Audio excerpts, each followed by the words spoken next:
Hello అందరికీ. ఈరోజైతే నేను లంచ్కి పాలకూర ఉల్లికారం చేస్తున్నాను. మీ ఇంట్లో మీరు లంచ్కి ఏం చేసుకున్నారు కామెంట్ చేయండి.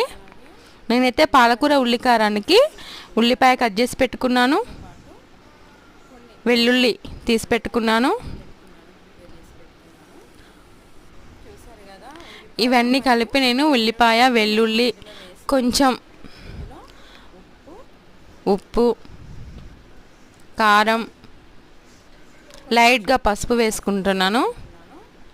ఇవన్నీ కలిపి నేను మిక్స్ చేస్తున్నాను, గ్రైండ్ చేస్తున్నాను. చూసారు కదా, గ్రైండ్ చేశాను. నేనైతే ఇప్పుడు పోపుకైతే రెడీ చేసుకున్నానండి. ఇందులో కొంచెం పోపు గింజలు, ఎండుమిర్చి, ఉల్లిపాయ వేసుకున్నాను.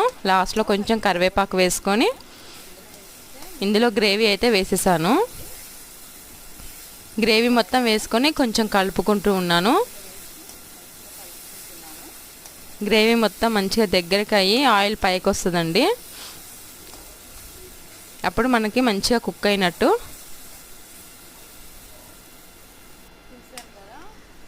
చూసారు కదా, ఉల్లికారం మొత్తం ఒక గ్రేవీ లాగా మంచిగా రెడీ అయ్యి కుక్ అవుతుంది. ఇందులో అయితే నేను పాలకూర వేసుకుంటున్నాను. ఈ పాలకూర అయితే నేను మొన్న ఊరెళ్ళానండి. ఊరెళ్ళినప్పుడు మా నాన్న కట్ చేసి ఇచ్చిండు. మా ఇంటి ముందే వేసిండు పాలకూర. చాలా అంటే చాలా ఫ్రెష్గా ఉంది అసలు.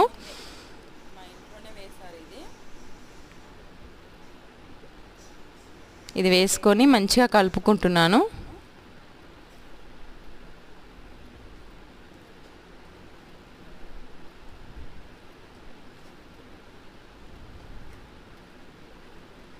చూసారు కదా, మొత్తం గ్రేవీలో ఆకుకూర కలిసిపోయింది.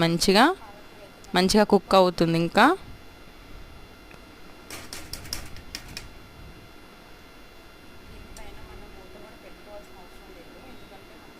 ఆకుకూరలో ఉన్న వాటర్ కూడా మొత్తం దిగి చూడండి, గ్రేవీ ఇంకా చిక్కగా మంచిగా అవుతుంది.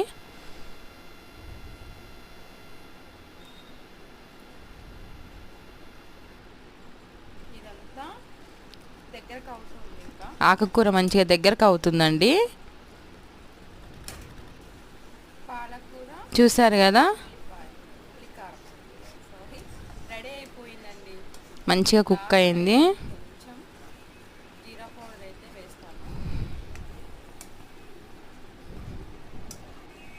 లాస్ట్లో కొంచెం ధనియా పౌడర్, జీరా పౌడర్ రెండు కలిపి కొంచెం వేసాను.